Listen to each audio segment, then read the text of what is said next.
Hey guys, welcome back to another interview here on Tone In Entertainment. Today I'm here with the owner of CCW, that's Coastal Championship Wrestling, Nelio Cuomo Costa. How are you doing, Nelio? Thank you so much. I'm doing great. I'm coming to you from the very luxurious Quality Inn in Sarasota, Florida. There's I'm nothing on the like a road quality in, right? granite. Yeah, I'm on the road selling some granite. But good, man. I'm glad to be able to finally sit down and speak to you. I'm really grateful to you coming out to the shows and really helping us promote our brand and our wrestlers and that type of stuff. And just having a good time. Let's have a good time tonight as well. Definitely, for sure. Now it's been 11 months since our last interview already. It was Yes. March Wow. Wow. 2022. Felt like 5 months ago. Well, it's funny because it felt like 5 months ago, but it also felt like 10 years ago because there's so much stuff going on. So yeah, I remember that. I mean, 11 months, you're right. It does feel sooner than that. 11 months since we last spoke. A lot of news, a lot of changes, a lot of really positive stuff in those 11 months. Now, like the Bash at the Brew, the one quote I said to you in that first interview was, the seats are starting to fill up. Now there's a couple people standing. Now, like when I sit in that like fourth row, I can't even see the end. How are you guys doing it consistently month after month? I mean, I kind of know the answer, but Well, there's a couple things, but one of the things is just having an awesome story for the fans to follow month to month to month to month. And really, like, I don't want to give away really the secret of it, but it's just having a fun, consistent wrestling product that doesn't, it hopefully doesn't insult the intelligence of, families coming in. And, I've said this a few times. I'm sure I said this to you last time is, my goal is if you're a wrestling fan and you go to the office and you want to ask that cute girl out to a show on a Saturday night, will they come and have a great time? And is she going to leave a professional wrestling fan? I know I've got the guy, I know I've got guys like us who've lived and loved professional wrestling since we were children, who love and are passionate or obsessed with pro wrestling. We're going to come to the show, but I want the cute girl in the office to come over and over and over and over again to the show because that's what we go for. So that's why I think the reason why we've been able to get an incredible audience there, an incredible number of people, and it's funny because a couple of people came up to me and said, "I think you're outgrowing this building. You're going to need a 2,000 seat building soon." And I said, we're not going anywhere. That place is magic. It's lightning in a bottle. You can ask Bill Alfonso. It feels like the ECW arena. You can ask Kevin Sullivan. It feels like the original Florida Championship Wrestling in there. So we're not going anywhere. And I don't plan on raising tickets soon. So we're just going to try to make more room. I'm not going anywhere. Like a Bash at the Brew is something that kind of built us into a lot of different opportunities. And that's like, people have asked me, no, I don't care. If we have 1,000 in there, we'll find a way to get 1,000. wow, about how many people are you doing on a regular? It feels like it's like 700-ish if Yeah, so that was our biggest one last time. And yeah, well, I know how many are paid, and then you factor in, so definitely more than 7. And then, we probably were flirting with 8 if you really talk about people in that building. And I'm just very lucky that the Hialeah firefighters are great friends of ours, and the code compliance have did walkthroughs with us to make sure that we have everything clear. Those doors are easily accessible to leave and stuff. So the building itself is huge. It's just really, getting rid of brewery equipment. It's an active brewery warehouse, and it's insane. It's just insane. So I'm just going. I'm not going to look a gift horse in the mouth. I'm just going to keep riding it out, and I hope we'll have 1,000 people. But we were flirting with 800 last week, or whenever this airs. The last bash, we were flirting with 800 people in a room, and it sounded like more, right? Like that, the building, the energy, everything sounds like more. So I mean, I can't be happy. No, I'm just ecstatic. It's funny that you say, like date night, right? Because now I do look around and, I'm there with my wife every single show. She helps me with the camera. Sure. But she enjoys the shows just as much as anything. But now I'm Great. seeing couples, No. and like Miami couples girls, too. okay, groups of like 8, 9 women dressed to the nines who are gorgeous are coming to the show, And I don't know who they're coming for. You know, it's not for me. So they're there, they're having a great time, they're having drinks, and like, yeah, I think we've tapped into this market in South Florida, and it's happening as well in other markets like in Kissimmee and in Port St. Lucie. We have more families, we have, you know, a different vibe there. But Bash at the Brew in particular, like it's just, you walk in and you see a group of like 7 or 8 beautiful women dressed like they're going out to the club together, like, and you're like, how do they find this place? And I think it's just a testament of being able to reach those casual people, and it's also like the marketing efforts that we have with our team and the bar itself to kind of get it out there that, look, you don't have to be a wrestling fan. You know, wrestling fan's like a bad word sometimes. You don't have to be a wrestling fan to come and enjoy CCW and Bash at the Brew and what we're doing here. So I think that's why we're able to get what we're doing. But what's great is it's still, I mean, there's still those hardcore wrestling fans that are there. They've been there. They're like, they're guys that have been to 24 out of 25 bashes, you know, 23 out of 25 bashes. They're still there. They're coming every week, and they buy tickets for the next 6 bashes in the front row and stuff. So they're coming. It's not that they're not coming, but you have that casual audience that is coming now a lot. And now I'm seeing that they're coming every month. So, you know, I don't know. I'm just happy. I'm ecstatic. You know, I don't know. I don't know how to explain it. It's lightning in a bottle. Bruce Owens told me, and even, you know, Kevin Sullivan, this last crowd was very impressed. He said it did really feel like Eddie. You know, it really did feel like Eddie Graham again in Florida Championship Wrestling, at least for that one night. So let's hope that it continues. No, I can tell you that's for sure, because now it feels like it's like a little family there now on the once a month that we go there. Because I've got people that come up to me and they're like, "Hey, I saw your interview from last month. Who did you interview tonight? Who are you interviewing tonight?" Like, they all want to know what's Awesome. going on, like, and any Yeah. little inside information I can give them or whatever. And it Yes. really is just a super fun time. Yeah.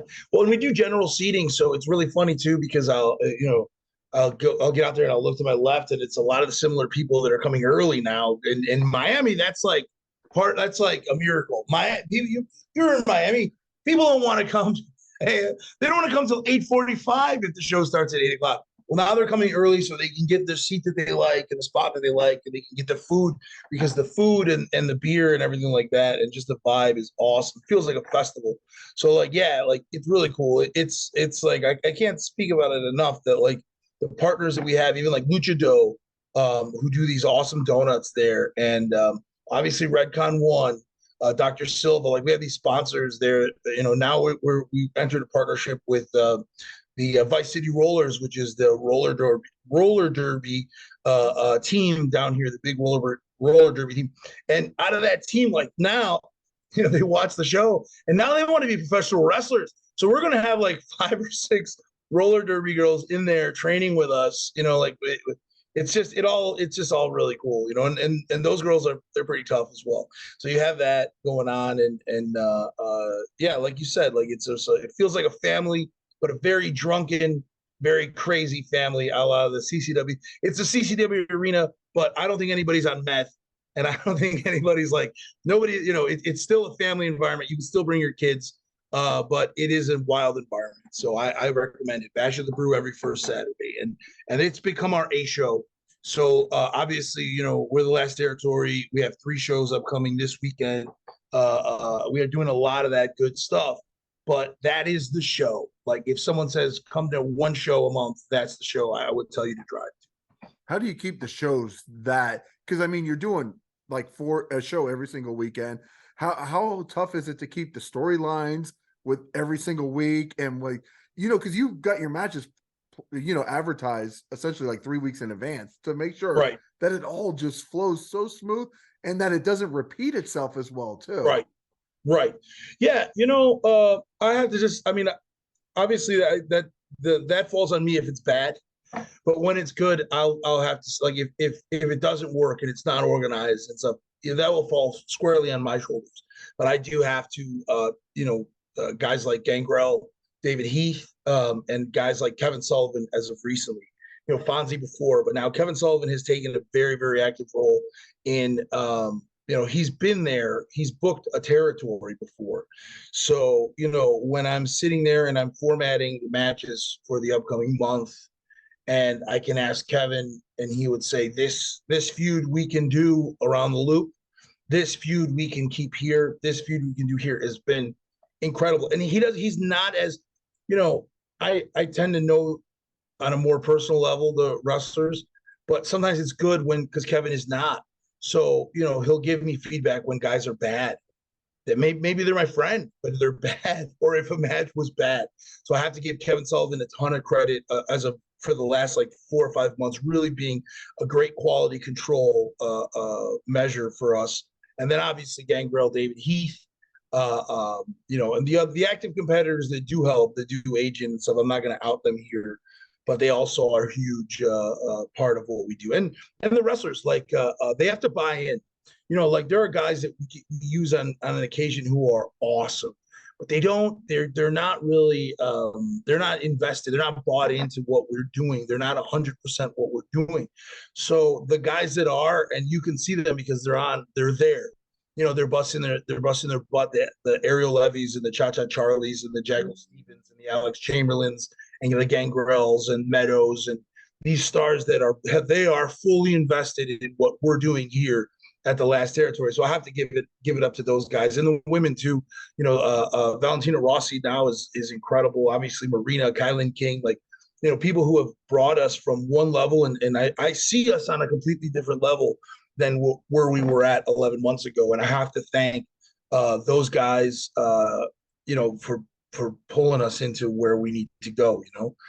So that's what it comes with a team that believes. You saw what Paul Heyman did with Tommy Dreamer and Sandman and Taz and Sabu and Fonzie.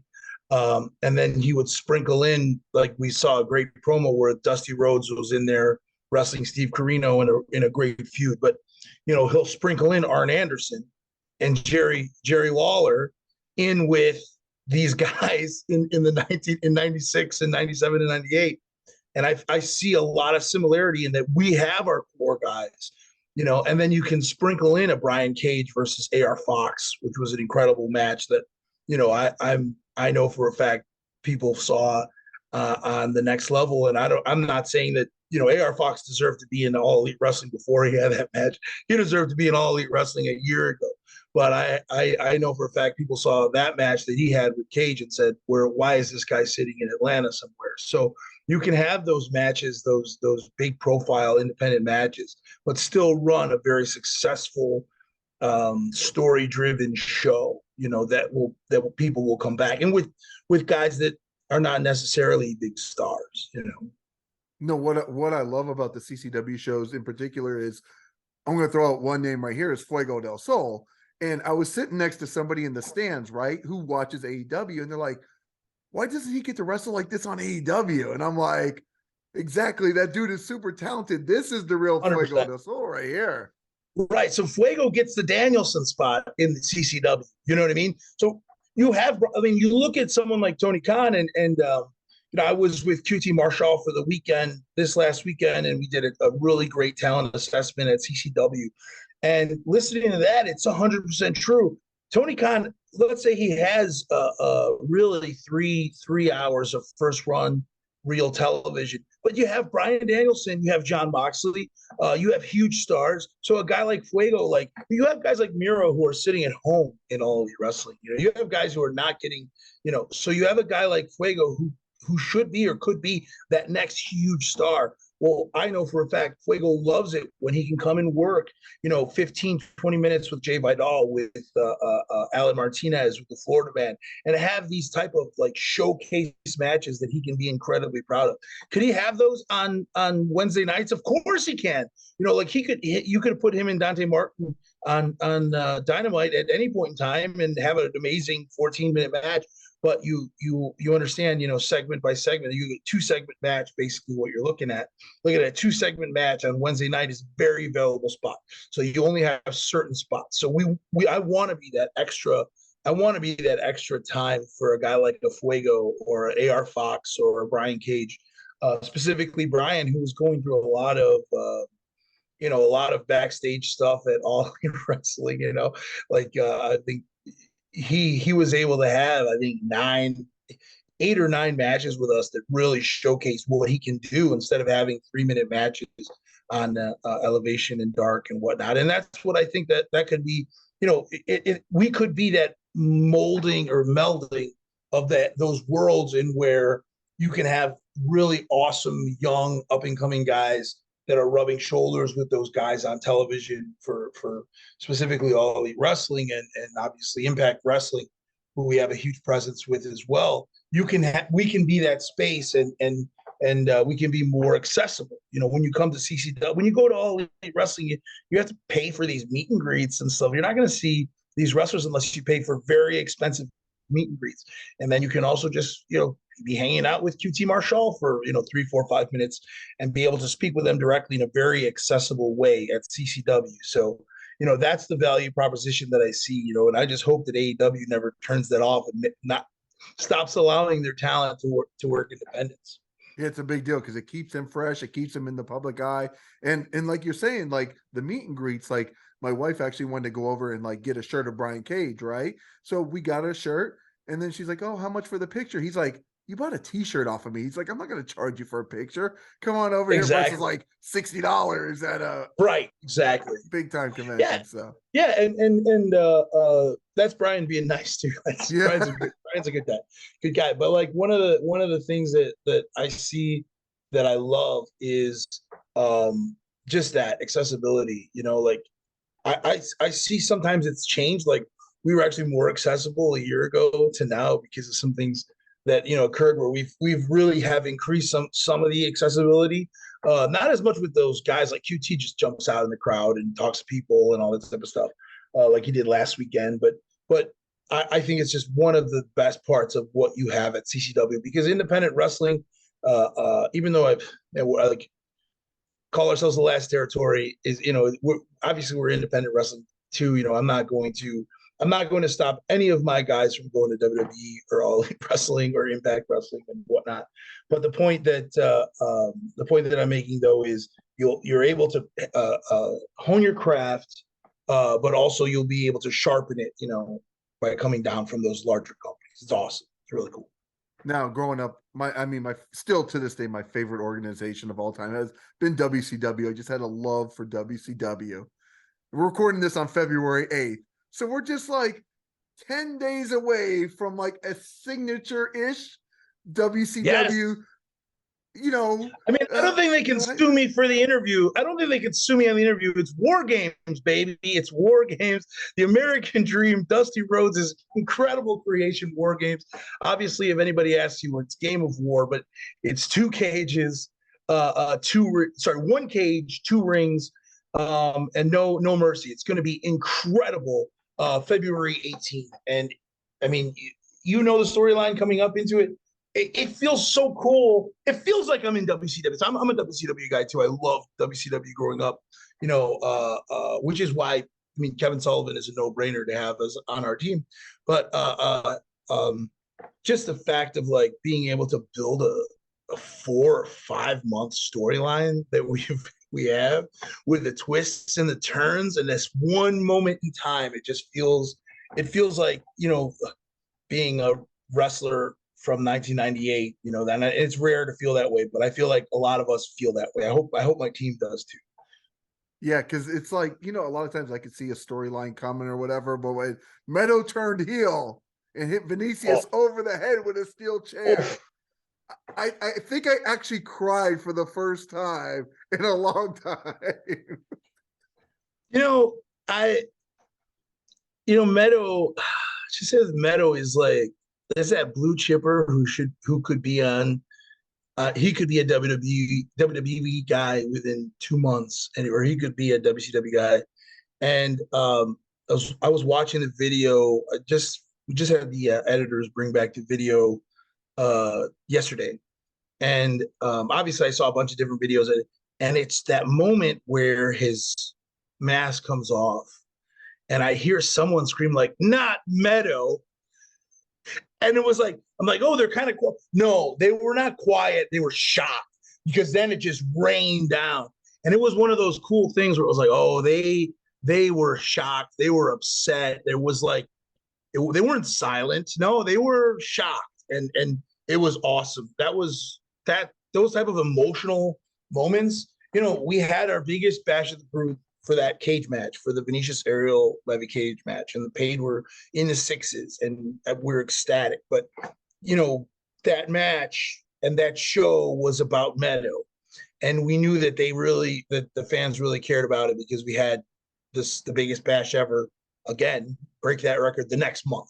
So that is when something works, and that means that they followed him and they've loved him. And you know, but it still was logical. There's still a reason why, you know, like the best bad guys have sometimes reason on their side. So that was what it was. You know, it was really awesome. And I see a future for Meto. Like I see a future for Meto and Damian Fenrir. Like, I mean, they can be the top. When is this going to air? Because there's another guy that Friday. Okay, is this okay? So Blake Chadwick is another guy that, you know, for the last year and a half, I can't tell you how many times I'm like, why is this guy not employed by the WWE? Why is this guy not employed by All Elite Wrestling? But the news should have already come out that he is employed now by the WWE. So those are the guys like a Meto, like Damian, that you want to use. I don't want to say use, but you want to get all you can out of them. I want to get every match out of them and bring every little thing, every little, you know, footage of Blake over the last few years, because I see Blake as the next Jim Ross, or the next, you know, I don't want to say Michael Cole, because I really see him as that he couldn't be an iconic play-by-play guy on a national level. And I mean, I don't know where they fit in, you know, I don't know if they're an AEW guy or if they're WWE guys, but you look at a guy like Damian, and to go back, look at a guy like Meto. And I hope that moment where Meto takes that mask off is going to be even more iconic. You know, like, you know, when I always joke about, you know, when things happen, that this is going to be in my RF shoot when I'm an old man. Like this moment, like, you know, like, you know, fighting in a bar in Nashville, like you know, the dumb things that I've done in my life, like this is going to be my RF shoot. And it's one of those things I hope Meto's going to, in his Hall of Fame speech, you know, maybe they're going to buy the footage and they're going to show that was really the kicker of the Meto character and stuff, and who he is. But that's one of those moments that I hope, it's iconic. You know, Alex Ocean jumping off a 20-foot ladder through AJ Francis, and then Meto, and then Aerial Levy blasting Vinicious' brains in. Stuff like that, I hope are the moments, like, you know, in the beginning of WWE where they showed like the then, now, forever moments of like Hogan and whatever. Those are the list that we're building, those moments. And that was definitely one of them. Yeah, it was funny, like when Meto came into the ring that night, and he laid the spear out, but he had the mask on, and I'm like, I said to my phone, oh my God, I think it's Meto. She's like, no. And I'm like, I think it's Meto. Because he had just beat Alex Chamberlain as a baby face earlier in the night. Didn't see it coming. It was just such brilliant, like, storytelling and leading up to this big game of war. Yes. In 9 days. Yes. So it's crazy because it's been, yes, we have 8-man game of war. We have Gangrel, we have Vinicious, we have Cha-Cha Charlie, we have Jackal Stevens on the side of good, if you will. And then you have Aerial Levy, Alex Chamberlain, Damian Fenrir, and Meto on the other side, across the ring from them. And all 8 of these men have intersecting stories for the last 5 months. And so it's gonna be incredible. I have goosebumps. Like, it's one of those things that you think about, or I think about, or think about, of like when you're training and when you start wrestling, like those moments, like, oh man, wouldn't it be really cool if I could go back to, you know, 1988 with the Great American Bash with the Road Warriors and Dusty Rhodes and Tully and all that stuff, and do a match like this. And then you, like, if you would have told me if you told me 11 months ago that we were doing a War Games match in Port St. Lucie, and if you'd have told me how many tickets we had pre-sold for it, I would have like been like, Tony, you're nuts. So that's all. Like, we're going to see an incredible match, and the show itself is going to be great. Ozzy Kilmeister and Martin Stone on a return match. Ozzy put his best out there for, there it is, man, the Macho Man. Gotta The rep, Macho gotta Man, rep. he put his best shot at Martin Stone, and due with a little bit of trickery, Martin Stone came out on top. So we have that rematch, which is going to be big. Look, Ozzy lost to Aew Levy last week. You know, he has more heart than any wrestler that we have on the show. He just goes out there and he puts every single ounce of energy in his being towards professional wrestling. So he's got to dig deep. You know, the former Danny Burch, Martin Stone, who's kind of recharging, regaging, like restarting, you know, the rebuild, if you will, of Martin Stone, of Danny Burch. And he's just a tough man. So that's going to be a tough one for Ozzy. And then I'll announce it here. This is an exclusive, baby. You don't have to wait till Conquer Kissimmee to hear this or whatever. So you guys saw The Qrown. They retained the CCW tag team titles in a ladder match at Bash at the Brew, which was an incredible ladder match. And at the end, Jonny Nova's frustration got the best of them. Are the tag team titles cursed? It's the Precious. It's the Lord of the Rings. Jonny Nova and ERA Elevated Status had an incredible 8-month or 9-month run with incredible matches. And unfortunately or fortunately, depending on, you know, if you're a fan of The Qrown or if you're a fan of Elevated Status, they lost that. So War Games, they will clash. ERA versus Jonny Nova, tag team partners clash. So you have that, and you have some other great matches that I can't think of off the top of my head that have already been announced. I'm sorry. It's okay. Obviously, the Qrown will retain, if they retain the tag team titles this weekend. They have 2 defenses. They will defend against somebody at a Game of War. But that being said, you know, we are slotting a lot of time for that Game of War match. So you'll have Larry Zbyszko, you'll have Kevin Sullivan, you'll have a lot of really cool stuff. Originally, I had Blake Chadwick with this huge like 20-minute show, like, you know, like a meticulously planned 20-minute show during the construction of the War Games cage. But unfortunately, you know, Vince McMahon decided to take him away from us, Tony, so that he could go live his dreams. You know, just give me that 20 minutes, Blake. Give me that 20 minutes, Vince McMahon, you know, who's back in power now at Game of War. But that being said, if you are listening to this and you're 2.5, 3, 4 hours away from Game of War, drive there. And if you don't have a vehicle, steal a car, drive it there, dump it in the parking lot, and then nonchalantly walk inside and then figure a way to get back. I would say, you know, carpool with your friends, do whatever it takes to get to Game of War on February 18th, because I promise that's going to be a show that delivers, more than delivers. Yeah, I talked to one of the regular fans. I don't want to say his name out loud in case he doesn't want to notice, but we talk on Instagram all the time about this and that, whatever. And I mentioned the Game of War, and he's like, oh, Port St. Lucie. Oh, it's like 2 hours away. Then he looked at it. He's like, okay, I think I have to make an exception for this one. I'm like, there you go. Yes, exactly. Yes. So Our fans drive though. Like, it was cool because I see Bash fans that come to St. Lucie now. It's crazy. Like, the Bash fans come to Homestead. Like, Homestead is Bash Backlash every single month. It's right. Like it is. Like, it's an hour away. It's 45 minutes to some, you know. And then now I see in Port St. Lucie, and then it blew my mind. There was like a group of 11 that were at Conquer Kissimmee. That just blew my mind, you know. And a couple of times we had groups that came up from Nashville, but they wanted a nice little vacation, fly up to Nashville to watch the show. That's a little bit different. You know what I mean? Like, no one goes on vacation in Port St. Lucie, right? Unless fishing or something. I'm just kidding. It's a great place.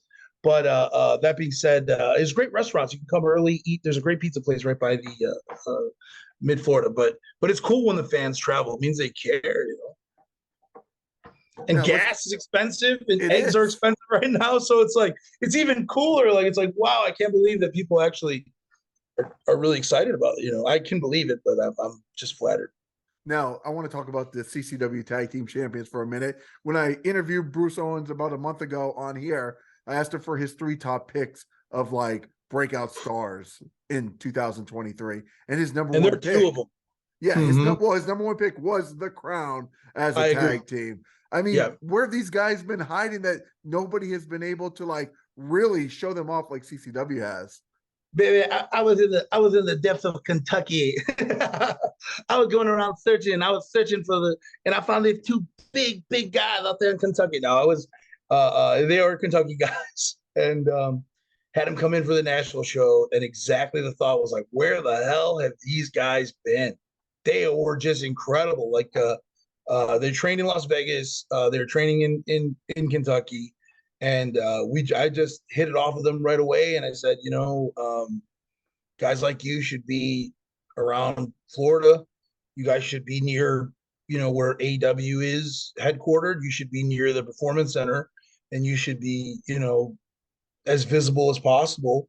And literally about a week later, I got a call from one of the guys, and he said, "Hey, if we move to," he's like, I love what you said. If we move to Orlando, would you have us on some CCW shows? And I said, I'll have you on all the CCW shows, brother.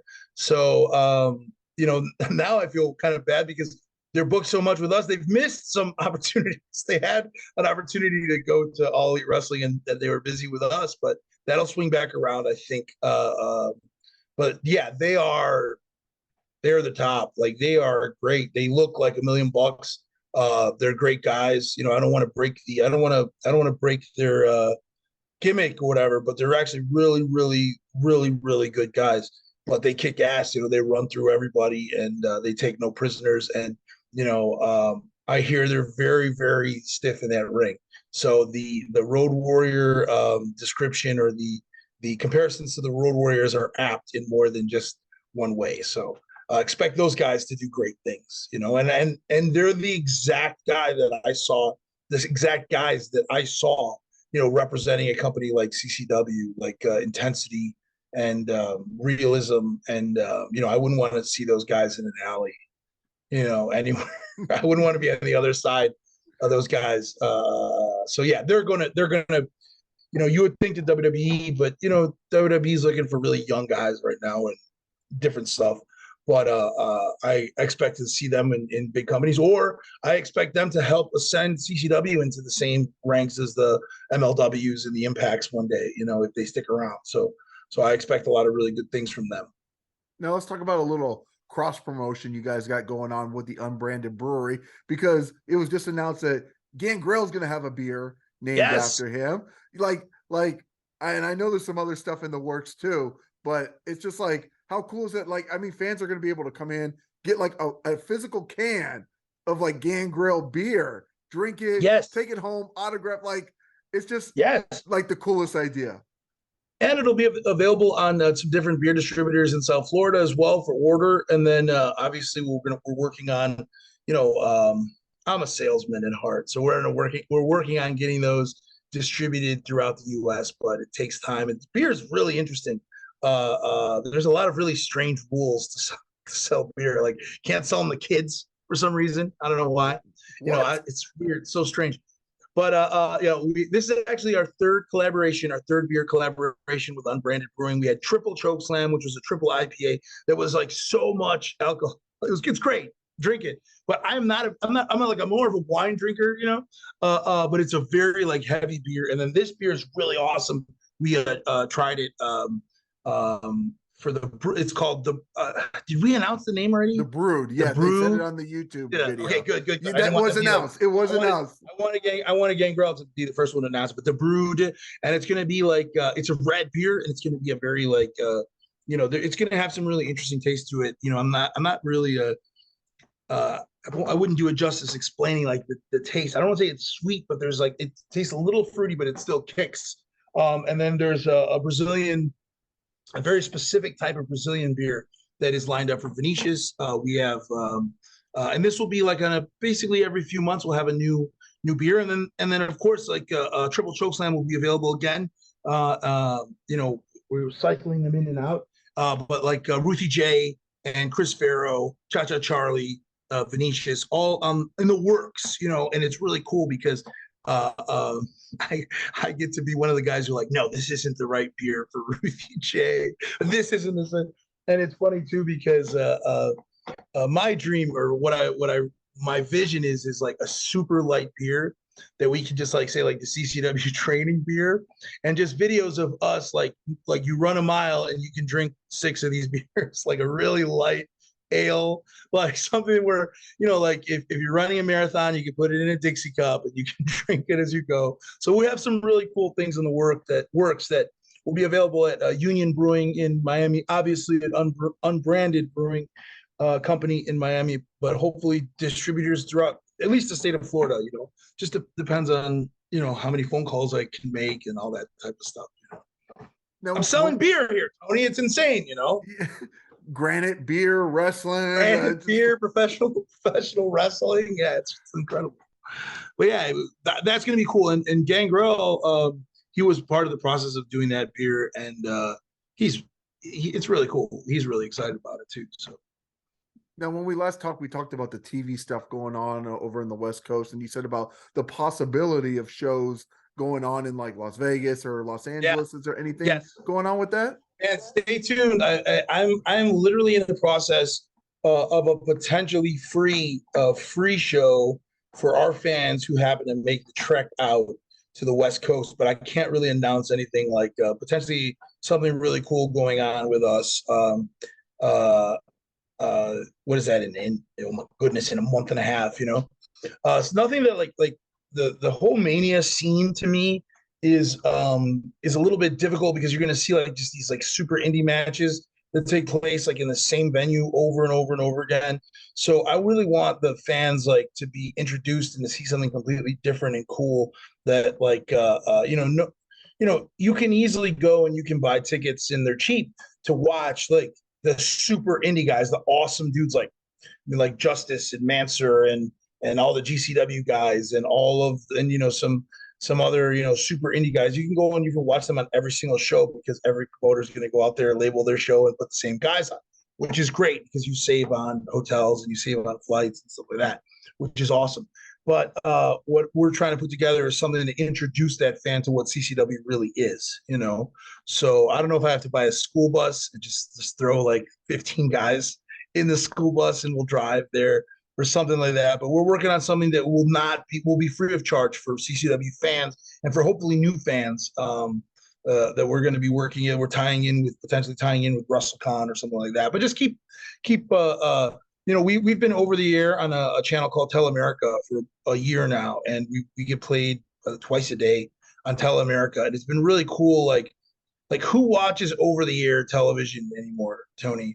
Well, what I did was I put our training facility advertisements as inserts on the television in Las Vegas and in San Antonio, Texas, and in Los Angeles. And I get calls at midnight because it's like 8 o'clock and the show's just like, I get calls now. Dan Ackerman gets calls. I get calls literally, 4 or 5 times a week of people in Los Angeles who want to become professional wrestlers because they're watching this over the air television. Mind you, I said like my thing is like is 10,000 people watching it? Is 20 people watching it? Is 100? And it's really hard to get these numbers from over the air television. It makes sense, right? Like, but it's been really successful and it's led us into some other projects that we're working on. Like some of them are traditional wrestling projects. And then there's 2 kind of like really cool. There's 3 actually really cool. I'm gonna say it's not gonna be like Alive is Alive and it's a show for professional wrestling. We have three projects we're currently working on with 3 different companies, 3 different production companies. One of them really is going to be cool. Like, I mean, all 3 are going to be cool, but one of them is going to be like really, really awesome.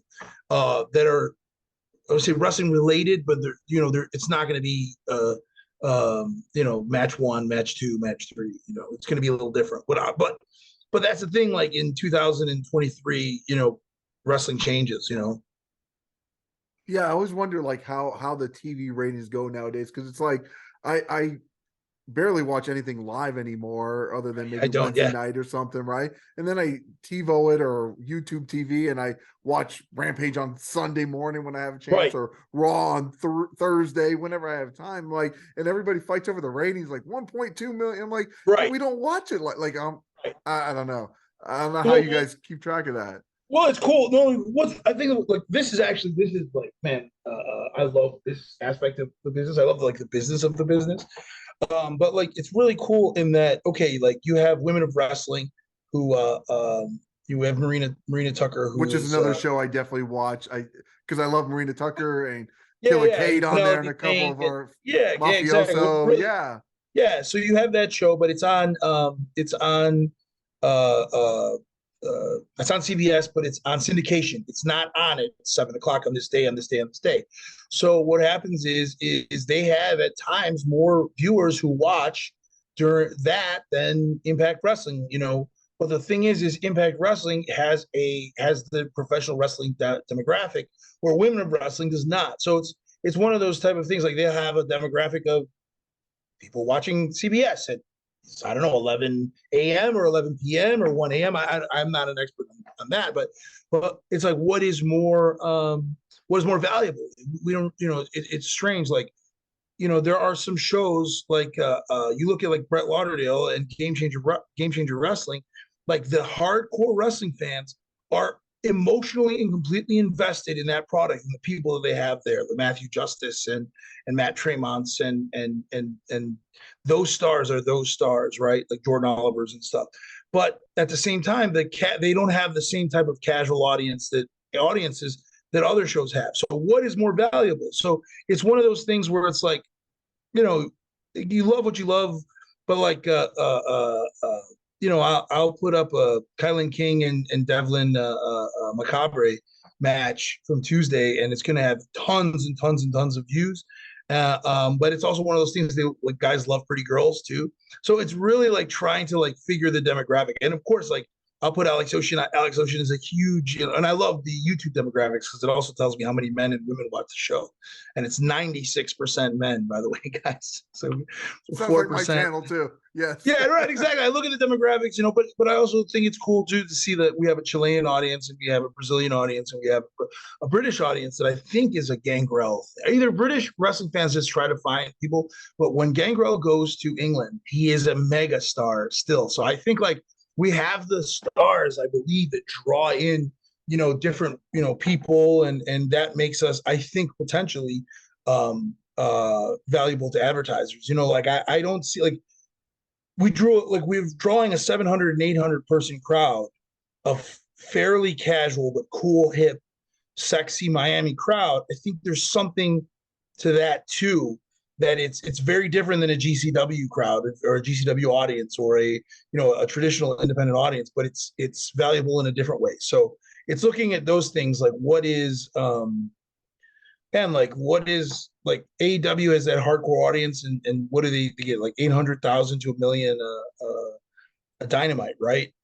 But then WWE, who, like, I mean, say what you will, some people believed until recently they had a lack. I'm not one of those people, but they had a lack of a creative vision, but they were getting way more people they're just a juggernaut internationally. And then you look at all that stuff. The business of professional wrestling is just so interesting. Like the Saudi money. And then did you hear about the Mountain Dew paid how much for that Bray Wyatt match? Oh no, I And didn't hear about that one. it was like apparently it's just rumored. I don't know if this is true or not, but Mountain Dew paid $1 million to sponsor that match. And then someone was like, well, Tony Khan's talking about $1 million house. And WWE has Mountain Dew paying them $1 million.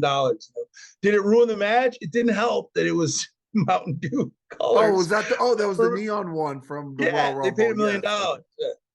Yeah. I mean, but Dr. Pepper, if you want to come to Bash at the Brew and just stamp your logo on everyone's head in the whole audience, for a fraction of $1 million, okay? Give me 15 grand and just start stamping yourself on all the wrestlers. Feel free, Yeah, I will trade in this water. We'll sit and drink Dr. Pepper next time. Or Monster, or whoever wants to. Yeah, exactly. Whoever wants to. Yeah, exactly. I really do love Diet Dr. Pepper. So I will do whatever it takes to get some free Diet Dr. Pepper. But it's just weird. The economics of wrestling are weird. The sponsors are great too. Like I got to say, Redcon 1. I mean, my whole wardrobe is Redcon 1. my garage is just full of like supplements and Redcon stuff and stuff like that. So you have those guys who make, and a lot of our wrestlers, like our sponsored, like KiLynn is a sponsored athlete. Roma is a sponsored athlete. We have some of those as well. So I'm sorry, a tier operator. I'm sorry, not a sponsored athlete, but a tier operator. But you have those really cool things that like helped us grow, because a lot of independent wrestling in Florida is a losing money endeavor, and you need like, you can only do this for so long by just dumping money into it. You know what I mean? Like you have to operate at somewhat of a plus. You don't have to make it.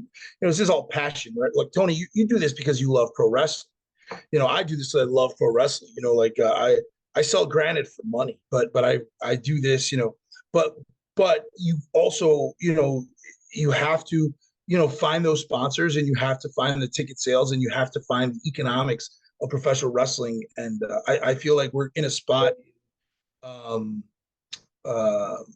In a lot of independent wrestling, where a lot of independent wrestling companies have closed down because they just have operated for 5 or 6 or 7 or 8 years at a loss, and then like that passion, that love can only last so many dollars. You know what I mean? Like so it's one of those things that I'm very lucky to be able to bring in those sponsors and bring in those ticket sales that are necessary for what we do, because it's not cheap. Right. I know you took over CCW not too long ago, and I remember going to a couple shows before the pandemic, and there was like sure. one show a month or something like that, and you've turned it right. around to like 5 shows a month. When you took over the ownership of CCW, was this your real vision to like take CCW to the next level with all these shows? And I mean, what did you think when you told your wife, I'm buying CCW? She was gonna leave me. She was gonna leave.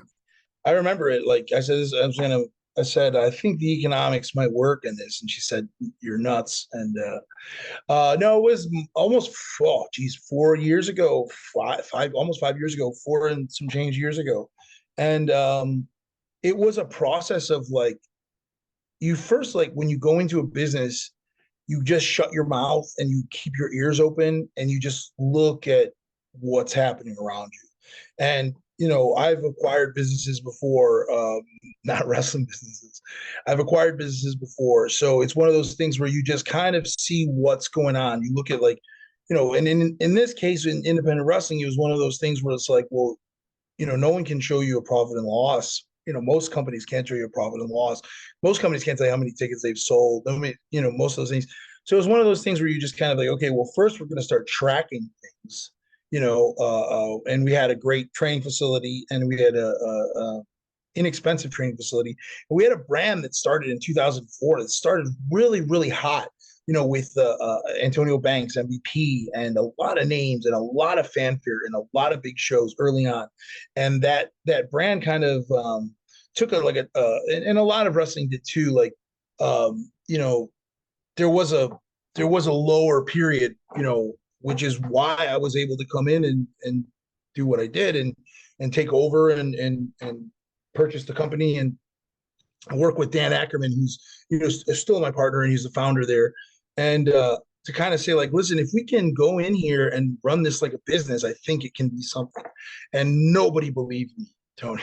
Nobody believed this. Okay, you're an idiot and you're about to lose a bunch of money in professional wrestling. But, it really does just start with like ears open. And then, you start to, so every show that you run, you figure out best practices, right? Like every interview that you do, Tony, and every time that you go out and you do something, you get slightly better or a lot better or a little bit better at least. So that was the thing. I was like, okay, well, we're going to run shows, and we're going to lose money on some shows. And I'm going to see what I'm going to learn. I'm going to take, 5, 6, 7 months, and I'm going to learn, I'm going to pay to learn how to do this correctly. And I think I was lucky in a lot of ways, but we were able to just slowly make the changes necessary. A lot of it came down to people, man. Like certain people just don't get it, and certain people will never get it. And so it's one of those things where it was like, well, this is what we do here. And then in professional wrestling, it's a lot of people who will tell you, oh, it's been done that way for 25 years or 50 years or 60 years. And who are you to change it?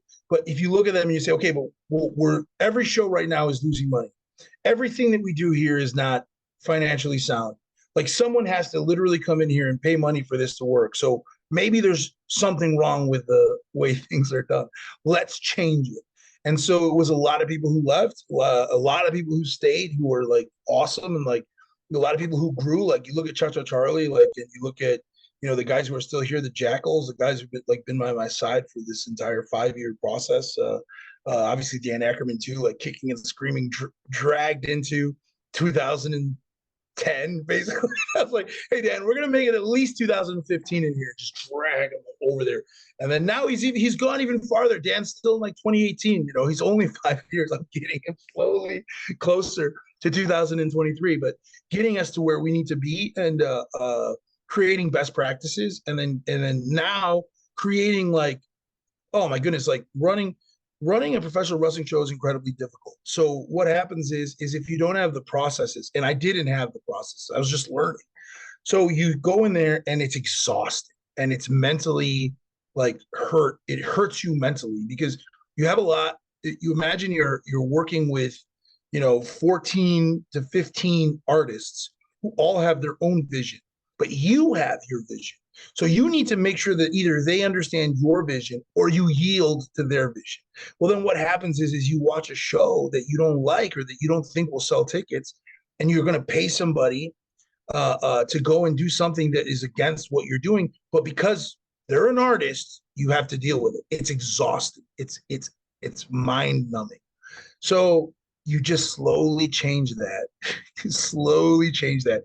You slowly put processes in, and you slowly, and I was very lucky. Like, we took a huge fast forward when Gangrel, David Heath, came aboard, because he had Gangrel's Wrestling Asylum. He had his own students. He had his own thing. He was doing all of that type of stuff.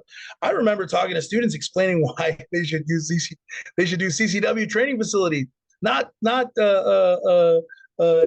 I remember like my sales pitch and all that type of stuff. You know, like I never mentioned their name. I never mentioned the school. I never do that with other companies. Like I never bashed this company, but I said, look, you know, we're here you can forge your own path here. You know, you'll have, you know, all that type of stuff, all this PS. So then when he came aboard, it made it so much easier, because it was like, hey, you're going to be training with a, you know, future WWE Hall of Famer, a WWF legend, Gangrel, David Heath, and then all that stuff. So that supercharged us going forward. And then, man, to long-windedly answer your question, Tony.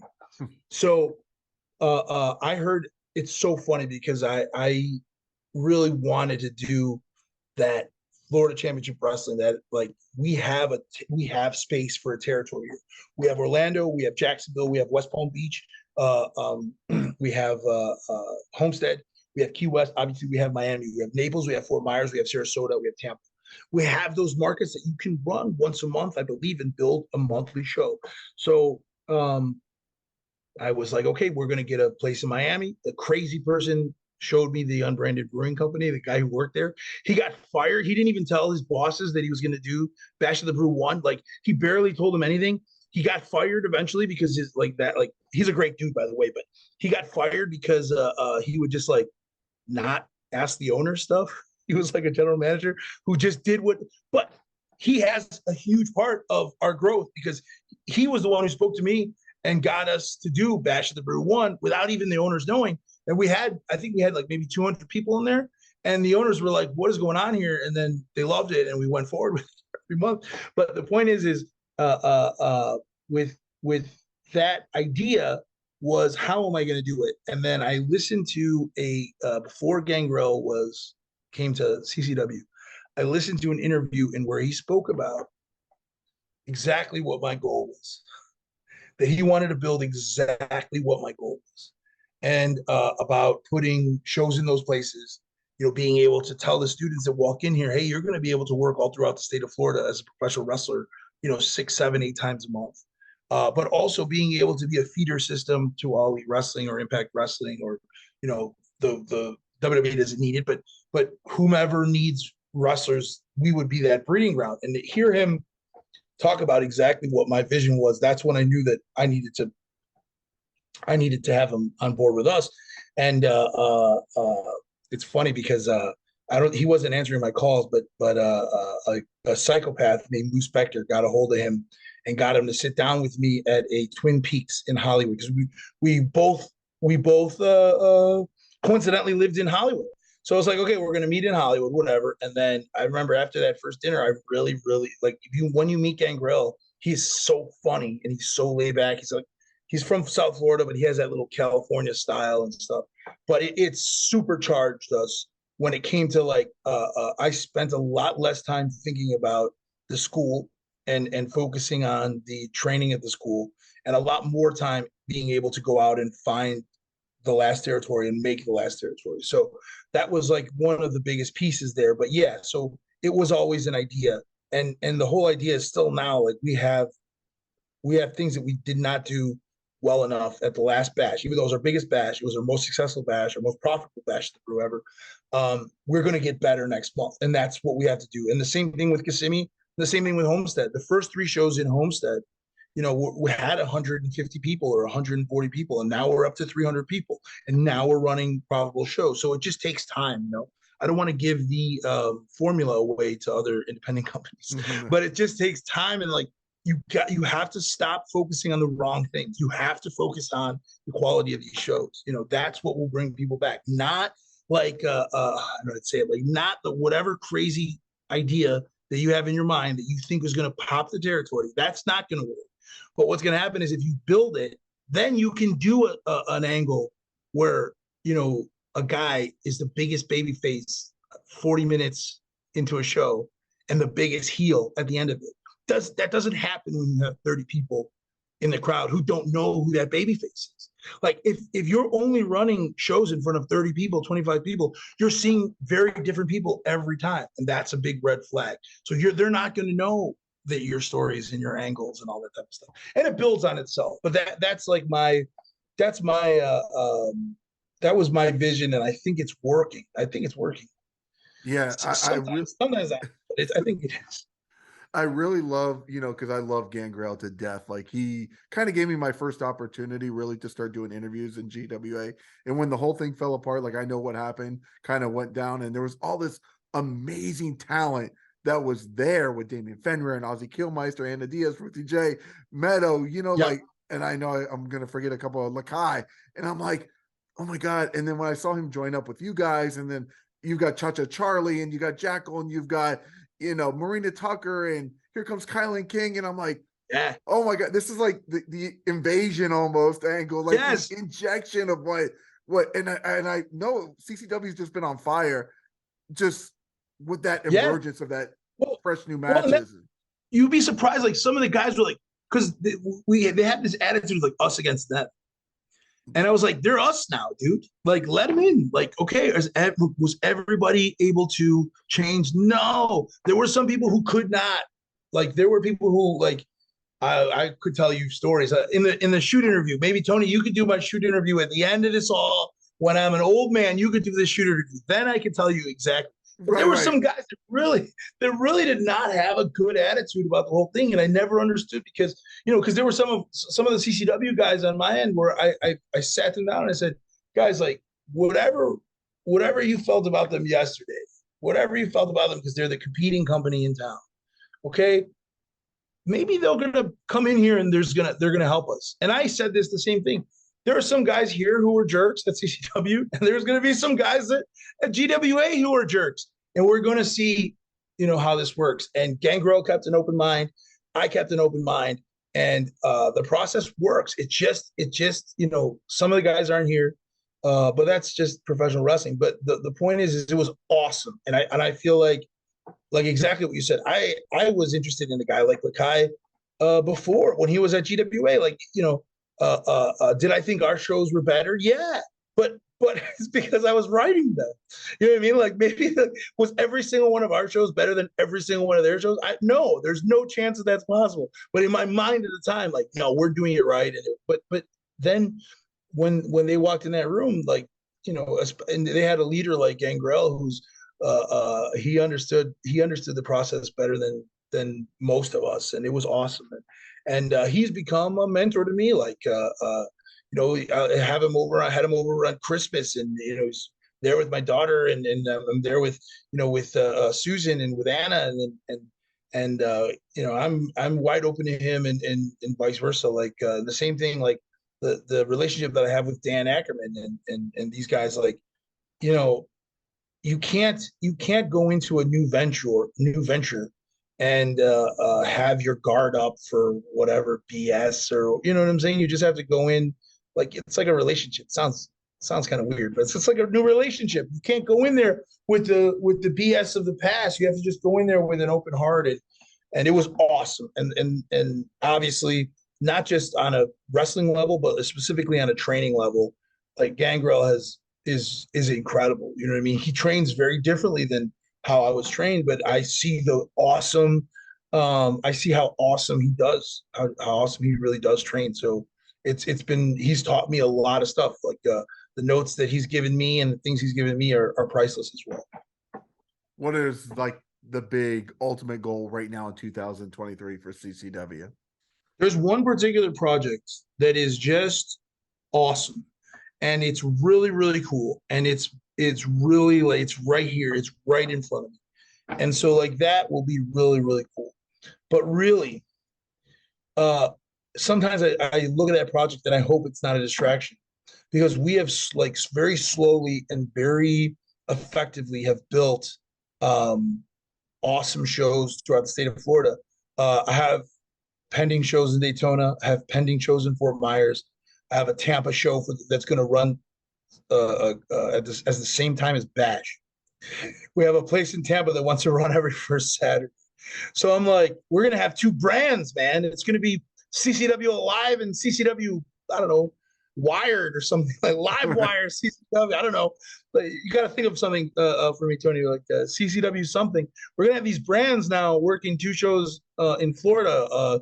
I have a full ring setup. We have 6 rings in total, but I have a full ring setup that we have a location in Orlando that we're going to store the ring. So it's going to be a very simple ability to run our Orlando, Kissimmee, Lakeland, Tampa, Fort Myers shows, or potentially Jacksonville shows, Daytona, wherever those shows are, with that one crew, which is a full ring setup. And then we'll be able to simultaneously run in the South. But it's all about incremental growth.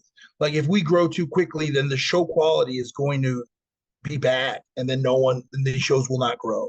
So that's why I don't want things to distract me. But that's always the goal. The goal is to always grow incrementally and solidify ourselves throughout the state of Florida. And look, if a large company wants to come in and will be a feeder system or whatever, I'm wide open to it. But I'm also very, very, I'm very, very solid in the business plan and how it will work and how it will continue to work. So I really am wary of deals that take my focus and plan away. You know what I mean? And to change, like there are opportunities to work with people, but when it comes down to changing the quality of the show, that has to be you can't negotiate. It's non-negotiable to degrade the quality of these shows. And unfortunately, in the nature of the business in professional wrestling, you can talk about Kevin Sullivan. Anytime Kevin Sullivan, quote unquote, sold out, the quality of everything you did degraded, because you have money and interests that are going to think that they're doing it the right way. You know what I mean? But they're doing it potentially for short term. I'm building this for long term. I have a 3-year-old daughter that I hope is so far away from professional wrestling. I hope she'll never get in a ring. I hope she'll never wrestle a match. I hope she hates. It's like I'll tell you this right now. If you have a daughter, keep her far away from professional wrestlers and professional wrestling. Okay, only the girls who are grandfathered in, that should stay in professional wrestling. But the point is in her old age, I hope she's the one that sells this company. You know what I mean? When she's older, as a nice, tidy investment or whatever. That's the goal. So, but would I sell out? I mean, what do the $1 million man say? Everybody's got a price. Yeah, exactly. So it's always out there. And lately it's out there. It's pretty cool. Oh wow. Okay. Well, I know I've texted you before after shows, particularly the last one, not the last one, but the one with the cage match. And I even said to you, I was like, dude, these shows are better than most of the stuff I'm seeing on TV.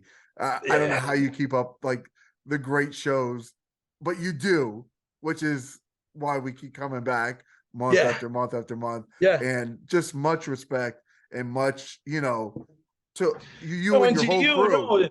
no, but well, I was gonna say the crew, but like to you, there's a guy Ryan Joy, there's a guy Tyler Peters. It's really cool because I look at the social media now, and there's a lot of people kind of like talking about us. But you were like an early adopter, and Tyler Peters and Ryan Love Joy, Tyler. and Tyler's a great and guy. Tyler's he's nuts. But it's a good dude. He's a good guy. He's completely insane. But these guys, Tom, there's a guy Tom who used to write the CCW magazine, and people thought that was like people thought I was like I paid a staff of like 5 people to write a CCW magazine, and it was one guy changing his name. So it was awesome. It was really really great, and he deserves all the accolades in the world. And then the people who helped get the name out there, but of course like KiLynn King, Brian Cage, Jay Vidal, like these guys who Blake, who went out there and they got signed, and then people they'll look back on our look back on their matches and the things that they've done, like that really has helped us, and then obviously like the guys like Cha Cha Charlie, who he has the best job in CCW. He gets to play the John Cena. He is John Cena of our company, and Aew Levy, who he's a legitimate Chilean movie star. We were at All Elite Wrestling in Nashville, and it's so funny that like Chris Jericho is trying to hit up Ariel for like acting roles. Like he's like, hey, like when's the last time you talked to this guy, or like when's the last time you talked to this guy? And I'm looking at Ariel, I was like, you should just turn around and be like, hey, well, why don't you get me signed and I'll get you in whatever movie you want? But you have a real actor, a real like mainstream actor who decided to be an insane person and focus, on professional wrestling for the last, like 3-4 years. And you have guys like that who've helped build this. Jackal Stevens has built this. The guys that we mentioned earlier, like they all built it. And then of course, like we have Ozzy Kilmeister, Chaden, who's Elliot Crow, and Judy. Judy is like a facilities manager. There's this guy Chad. I don't know if you know Chad. He's the one who builds the cages. He lives on the reservation. He lives on the reservation, but that guy's off the reservation. He's completely insane. But we have like you have to have those guys who built this, who really built this, who did it all, and then the new guys coming in like Eddie Torres, like veterans who come in like who have just been like you need those guys. You need those guys like Chase Stevens, who's my partner in crime in Nashville, like 25-year veteran who comes down there and helps the boys, and Damian Wayne, who's like who'll be in Florida in March. Damian Wayne will be in Florida in March for a couple of shots, and he's awesome. And without all of them, and without Gangrel, and without the team, this would never have happened. And we're just getting started, So I'm just happy to be a part of the ride. And have I had to be in a jerk sometimes? Yeah. So I apologize. But have I had to been, there were some really cool moments in all that too. So I apologize if I was a jerk to the people that I just named, like Chad, like banning Chad from shows, and stuff like that. But it's all part of the process, and I love it all. It's funny when I interviewed Aew Levy, he talked about, his acting and stuff. And so my wife is Guatemalan. And so she sent a picture of him to her mom. And she's like, I know who that is. Yeah, So yeah, exactly. He's known all over the world. Like he's he's no more for all that stuff than wrestling, but hopefully he'll be more for wrestling. Of course. Well, it blows my mind because like we'll go out somewhere, or we used to go out. We don't hang out anymore. We used to go out and hang out, and then you guys are he's not not friends anymore. Yeah. But he's like people will suddenly freak out like they've just seen like Matt Dillon or like, not Brad Pitt or Tom Cruise, but like one of those like high level guys, and they're freaking out. And this is a guy he's a guy. He's just there. He trains with us every day, and he has his mindset works just like everybody else. Like he's very down to earth. He's too down to earth.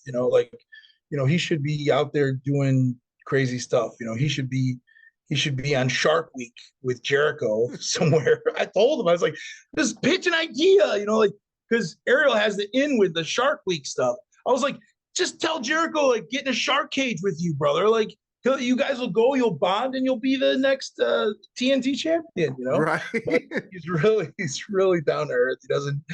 He doesn't like to do like crazy stuff like that. So yeah, just having those guys around has just been awesome. Yeah.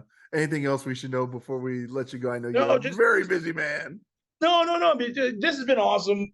I'm literally literally probably going to play this new zombie game for like 20 minutes and go to sleep, because I am trying to do things of leisure. I never do anything like anymore. I buy video games and then I never play them.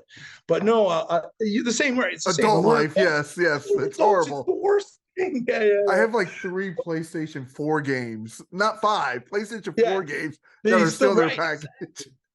Well, I'm like, I'll see like something will come out and I'll buy it. Like I'll buy the pre-order every Madden, pre-order all the WWE games, and then literally 2 weeks after they've already come onto the PS, they've already been loaded, because it's like now it's really cool. They just download the night before.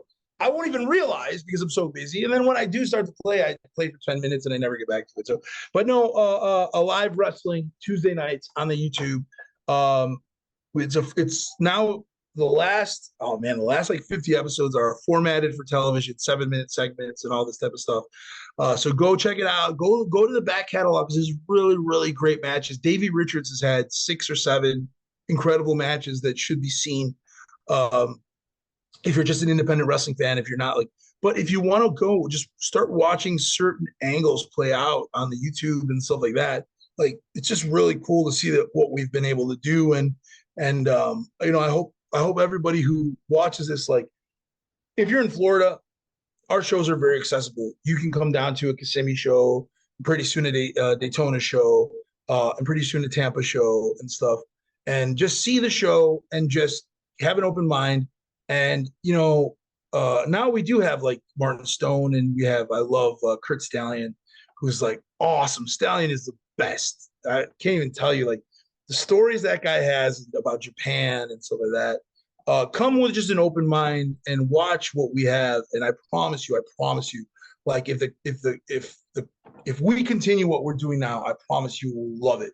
Like, if you're a professional wrestling fan, you'll love it. And that's it. Just thank you so much. ccwrestlingfl.com. Go to the YouTube, which is Coastal Championship Wrestling. All the Instagrams, all of the things are at CCW Alive TV. I don't do the socials anymore, thank God. CCW Alive TV for everything. So just follow that. And then, just I get a million DMs now on my personal. I can't read them. Like, guys, I've met guys that are really mad at me, like, because they're like, hey, like, guys have flown in from New York and said, hey, I'm going to be at the show, like, to help and see if they can get booked, and they'll send me matches. They do it all at my personal, which is Nelio Cuomo Costa. I don't see any of that. I really can't look at my DMs anymore, That being said, but if you do DM the Instagram, the actual ones, like, some people will maybe see it and be like, hey, maybe use this guy or whatever.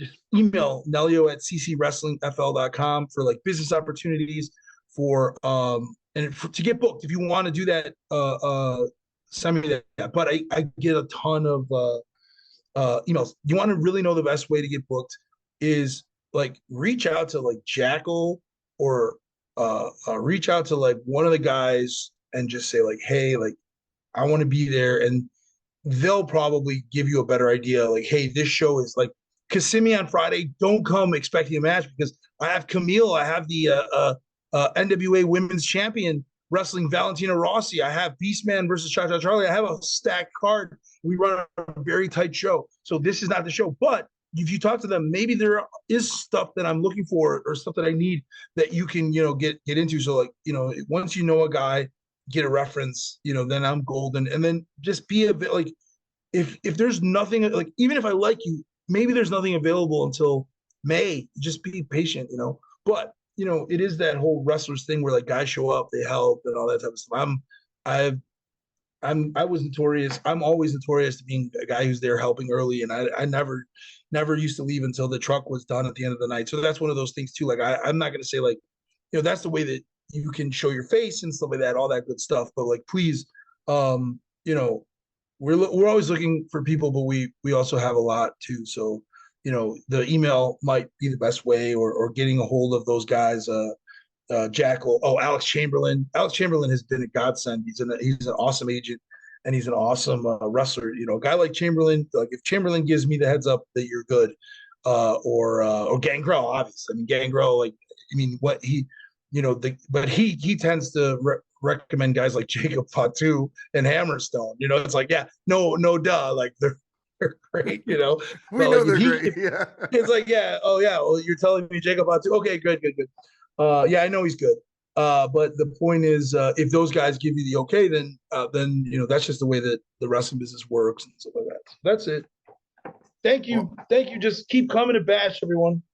Yeah, well, awesome. Well, I can't wait to make that 2-hour trek north next Saturday for Game of War. I'm beyond pumped for that. One cage, no mercy. And I'll tell you right now, it's gonna be, look, I'm worried about it. We have new canvases. I'm worried about those canvases because it's gonna be a bloodbath. There's a lot of families too, so it's gonna be bloody. I'm sorry. I'm just telling you right now. Expect a lot of expect a war. Expect a real war, a game of war.